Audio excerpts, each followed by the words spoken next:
جملہ اسمیہ میں تاکید پیدا کرنا۔ عربی زبان میں جملہ اسمیہ میں زور پیدا کرنے کے لیے دو الفاظ ملتے ہیں، دونوں الفاظ حروف ہیں۔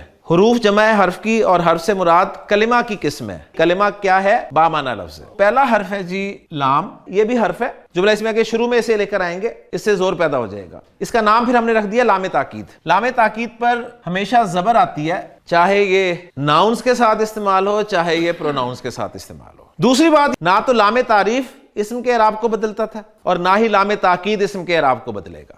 اعراب نہیں چھیڑنا ان دونوں نے۔ زور پیدا کرنے کے لیے جملہ اسمیہ کے شروع میں لام تاکید لگانا پڑے گا۔ لزید صالح، واقعی زید نیک ہے، بلا شبہ زید نیک ہے، بے شک زید نیک ہے، یقیناً زید نیک ہے۔ یہ سارے ترجمے آپ اس جملے کے کر سکتے ہیں۔ دوسرا حرف جو ہے انا، جملہ اسمیہ کے شروع میں آتا ہے اور جملہ اسمیہ میں زور پیدا کرتا ہے، اور دونوں سے ایک جیسا زور پیدا ہوتا ہے۔ ان دونوں میں سے انا کا استعمال بہت زیادہ ہے۔ میں نے کہا زید صالح، کوئی زور نہیں ہے۔ جب میں نے جملہ اسمیہ کے شروع میں انا داخل کیا، یہ مبتدا کو منسوب کر دیتا ہے، تو جملہ آپ کا بن گیا جی انا زیدن صالح۔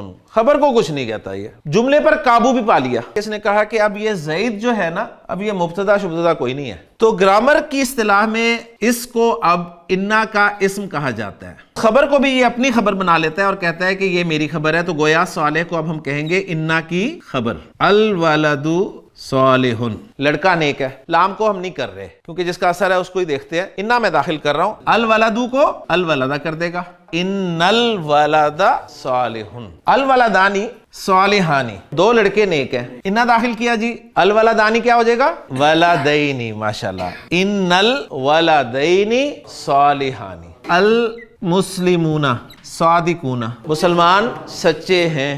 انا داخل کیا، انا نے المسلمون کو کیا کر دینا ہے؟ ان المسلمین صادقون۔ البنت صالحۃ، لڑکی نیک ہے۔ انا میں نے داخل کیا شروع میں، ان البنت صالحۃ، واقعی لڑکی نیک ہے۔ البنتانی صالحتانی، دو لڑکیاں نیک ہیں۔ انا داخل کیا تو البنتانی کیا ہو جائیں گی؟ البنتینی، ان البنتینی صالحتانی۔ میں کہتا ہوں جی البنات صالحات، لڑکیاں نیک ہیں۔ انا داخل کیا تو جملے میں کیا تبدیلی آئے گی؟ ان البناتی، ان البناتی صالحات۔ الولد الصالح، کون سا مرکب ہے؟ توصیفی۔ میں مبتدا کی جگہ پہ رکھ رہا ہوں جالسن، نیک لڑکا بیٹھا ہوا ہے۔ زور لانا ہے، لے کے آ رہا ہوں جی زور انا کے ذریعے سے۔ ہاں جی، انا نے کیا کرنا ہے؟ مبتدا کو منصوب کرنا ہے، موصوف اس کے سامنے موجود ہے۔ الولد الولدہ ہو گیا۔ یہ کیا ہے؟ یہ ہے صفت۔ صفت کے بارے میں ہم نے پڑھا ہے کہ یہ موصوف کو فالو کرتی ہے۔ موصوف مرفوع ہوتا ہے تو صفت بھی مرفوع ہوتی ہے، موصوف منصوب ہوگا صفت بھی منصوب ہو جائے گی، موصوف مجرور ہوگا صفت بھی مجرور ہو جائے گی۔ اس نے دیکھا کہ میرا موصوف منصوب ہو گیا تو صفت بھی ساتھ ہی منصوب ہو۔ ان الولد الصالح جالس۔ ولد زید، کون سا مرکب ہے؟ مرکب اضافی، مبتدا کی جگہ پہ لا رہا ہوں صادقن۔ انا شروع میں رکھا، انا نے کیا کرنا ہوتا ہے؟ منصوب کرنا ہوتا ہے۔ مضاف مضاف الیہ میں زید صاحب تو مجروری ہوتے ہیں ہمیشہ، جو مرضی ہو جائے وہ انہوں نے مجروری رہنا ہے۔ ہاں، مضاف صاحب جو ہیں وہ اپنا اعراب بدلتے رہتے ہیں۔ مبتدا کی جگہ پہ وہ مرفوع تھے، انا آیا تو اب انا کو دیکھ کے وہ منصوب ہو گئے۔ ان ولد زید صادقن، واقعی زید کا لڑکا سچا ہے۔ میں نے اشارہ کر کے بھی کہا کہ جی حاذل ولد، یہ لڑکا صالح نیک ہے۔ نہیں مانتے آپ؟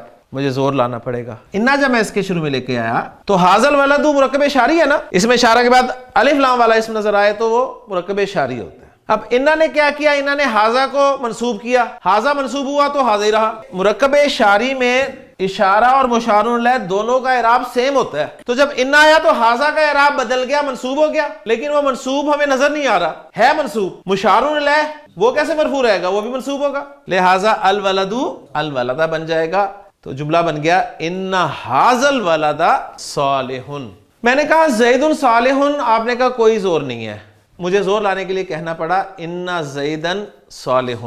آپ مان کے کہ ہاں بھئی کوئی زور ہے، لیکن ہوتا ایسے ہے جو مخاطب ہوتے ہیں نا، ان میں سے کچھ ایسے ہوتے ہیں جو ابھی بھی نہیں مانتے، وہ کہتے ہیں کوئی اور زور۔ اب زور کے لیے میرے پاس دو ہی حروف ہیں جی، انا اور لام۔ اب جہاں پر ایک استعمال کرنے سے بھی لوگ نہ مان رہے ہوں تو میرے پاس حل یہ ہے کہ مجھے دونوں استعمال کرنے پڑیں گے۔ شرط یہ ہے کہ انا شروع میں لاؤں گا اور لام کو آگے لے جاؤں گا، تو تو انا زیدن صالح میں انا میں نے داخل کر دیا شروع میں، تو لام میں نے استعمال کیا صالح کے ساتھ، اور یہ ہمیں پتہ ہے کہ لام جو ہے لام تاکید یہ کوئی اعراب تبدیل نہیں کرتا۔ اب یہ ڈبل زور آپ محسوس کریں گے جملے کے الفاظ کے ذریعے سے، ترجمے میں شاید آپ کو یہ چیز لانی مشکل ہو جائے۔ انا زیدن لصالح، اب جو نہیں مان رہے تھے ان میں سے بھی آدھے مان گئے، لیکن ایک دو ابھی بھی دیکھ رہے تھے، انہیں کچھ اور زور چاہیے تھا۔ اب میرے پاس ایک اور طریقہ تھا زور لانے کا کہ یہ جو جملہ تھا نا انا زیدن لصالح، اس سے پہلے میں قسم کھاؤں واللہ انا زیدن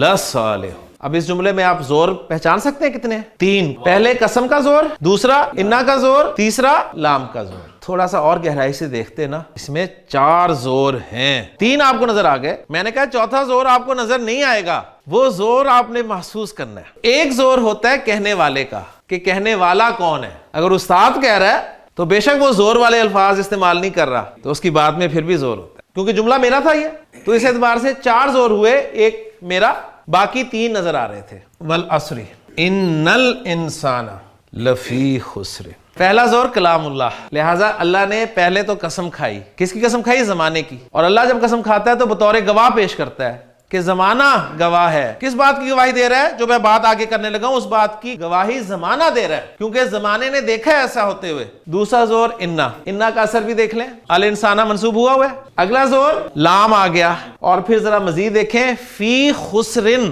فی نے تو جاری دینا ہے نا، مقصود کیا ہے بتانا؟ مقصود بتانا یہ ہے انسانو فی الخسری، انسان گھاٹے میں ہے۔ تو دیکھیں میں اس پر انا داخل کروں، الانسانو الانسانہ ہو جائے گا، ڈبل زور کے لیے میں اس کے شروع میں زیادہ لام لے آؤں گا، تو میرا جملہ بنے گا ان الانسان لفی الخسری۔ لیکن اللہ تعالیٰ نے خسر کو بھی نکرہ استعمال کیا، اور جب نکرہ لایا جاتا ہے عربی زبان میں تو پھر خسر سے مراد بہت بڑا نقصان ہے، کوئی معمولی نقصان نہیں ہے مراد۔ اللہ تعالیٰ فرما رہے ہیں والعصر ان الانسان لفی خسر، زمانہ گواہ ہے کہ تمام انسان، اور تمام انسان میں ال کی وجہ سے ترجمہ کر رہا ہوں، ایک بہت بڑے نقصان میں ہیں۔